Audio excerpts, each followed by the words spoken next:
Banned for life sa anumang laro ng IBF o International Boxing Federation si Luis Lazarte, ang Argentinian boxer na pinatumba ng ating kababayang si John Riel Casimero sa kanilang laban sa Buenos Aires, Argentina kamakailan. Pinatututukan din ng IBF sa Argentina Boxing Federation ang pagpapanagot sa mga taong nanggulo sa ring at umatake sa grupo ni Casimero.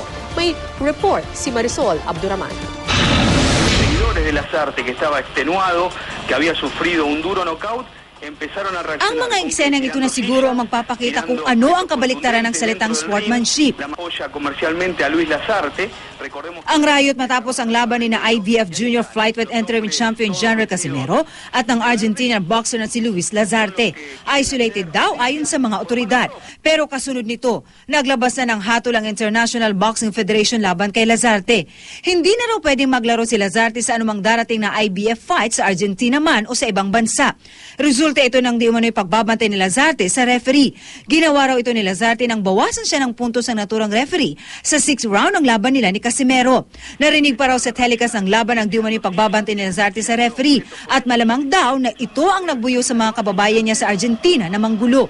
Pinagpapaliwalag na rin daw ng IBF ang Argentina Boxing Federation sa pangyayari at para masigurong hindi na mauulit ang riot sa boxing ring.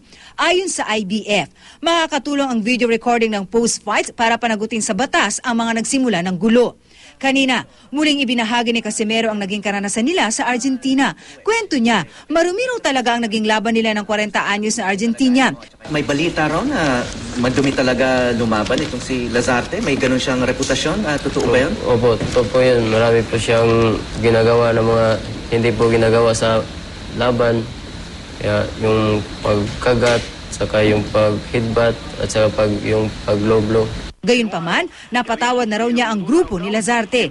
Naaawa rin daw siya kay Lazarte dahil sa pagkakaban nito sa IBF. Naawa din ako sa kanya dahil yun lang po yung panginabuhi doon. Ang promoter naman ni Casimero, nagpasalamat sa importansyang binibigay sa kanila ngayon. Noong Miyerkules, naghain ng resolusyon ang mga senador para pauwi ng ambassador ng Pilipinas sa Buenos Aires. This is the lesson for anybody, for any fighters or professional fighters na I think they should not do that. And they should also take part in preventing these things happen.